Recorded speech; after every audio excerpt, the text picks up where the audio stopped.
ओम श्री गणेशाय नमः। चलिए आज की कहानी शुरू करते हैं। आज की कहानी है संत तुकाराम महाराज जी की विकसित बुद्धि।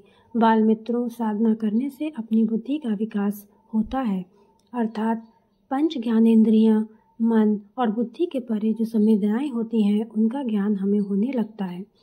कुछ संत किसी व्यक्ति के भूतकाल अथवा भविष्य के संदर्भ में जानकारी देते हैं। इसे ही सूक्ष्म का ज्ञान होना कहते हैं। सर्वसाधारण व्यक्ति के समान लगने वाले संत तुकाराम महाराज ने इस ज्ञान का उपयोग लोगों के हित के लिए किस प्रकार किया, इस कथा से हमें इसका बोध हो जाएगा। संत तुकाराम महाराज देहू गांव में रहते थे। एक दिन गांव में वार्ता फैली कि एक महान साधु आने वाले हैं। साधु का स्वागत करने के लिए गांव के लोगों ने बड़ा सा मंडप बनाया। उनके दर्शन के लिए लोग बड़ी संख्या में एकत्रित हुए। सभी लोग उसका गुणगान करने लगे। गांव में सभी ओर यह वार्ता फैली थी कि उस साधु के दर्शन से अपनी सारी इच्छाएं पूर्ण हो जाती हैं। जब साधु गांव में आया तो प्रत्येक व्यक्ति उस साधु के दर्शन के लिए जाने लगा। दक्षिणा देकर विभूति एवं प्रसाद प्राप्त करने लगा। घर में पैसा आए, खेत में अनाज आने लगे, कुआं खोदते समय पानी आ जाए आदि अनेक व्यवहारिक अड़चने गांव वाले उस साधु के पास प्रकट कर रहे थे। साधु नेत्र बंद करके बैठे हुए थे।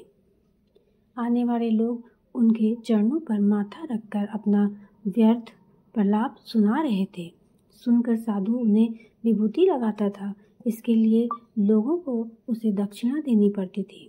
तत्पुरांत वह साधु उन्हें आशीर्वाद देता था। तुकाराम महाराज ने यह वार्ता सुनी, तब उन्होंने उस साधु के दर्शन का निश्चय किया। साधु के दर्शन करने के लिए बहुत भीड़ एकत्रित थी। उस भीड़ से धीरे धीरे मार्ग निकालकर वे उस साधु के सामने आकर बैठ गए।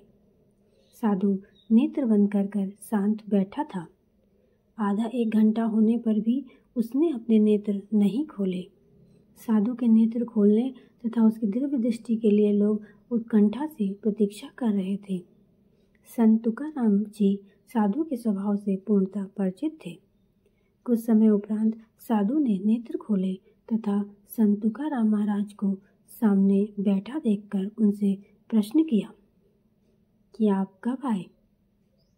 तुकाराम महाराज ने तुरंत उत्तर दिया, जब आप नेत्र बंद करके मन में विचार कर रहे थे। यह गांव सुस्थिति में दिखता है। यहाँ की भूमि उपजाऊ एवं वाटिका लगाने योग्य है। यहाँ के लोग भी मुझे बहुत सम्मान देने लगे हैं। दक्षिणा भी भरपूर दे रहे हैं। इस दक्षिणा से यहाँ की भूमि क्रय करूँगा तथा गन्ने की खेती करूँगा। खेती से मुझे असीमित धन प्राप्त होगा। वह धन आप गिन रहे थे, उसी समय में यहाँ आया। उनके ये शब्द सुनकर वह ढोंगी साधु घबरा गया। उसके मुख से एक शब्द भी नहीं निकल सका। वह समझ गया कि अब इस गांव में मेरी दाल नहीं गलेगी। इसलिए वह दूसरे दिन सूर्योदय से पूर्व ही किसी को बिना बताए अपना बोरिया बिस्तर समेटकर वहां से 9 तो 11 हो गया। बाल मित्रों, आपने देखा ना ढोंग कैसे सामने आता है। ईश्वर नहीं बोलते, परंतु ईश्वर का सगुण रूप अर्थात संत बोल सकते हैं। संत अचूक पहचानते हैं। संत तुकाराम महाराज के कारण लोग उस ढोंगी साधु से बच सके। तो यहीं पे हमारी कहानी समाप्त होती है। मैं आशा करती हूँ आपको ये कहानी अच्छी लगी होगी। अगर आपको ये कहानी अच्छी लगी तो मेरे चैनल को लाइक करें, शेयर करें, सब्सक्राइब करें और कमेंट बॉक्स में भी बताएं कि आगे आप कौन सी कहानी सुनना चाहें। तब तक के लिए हरे कृष्णा, राधे राधे।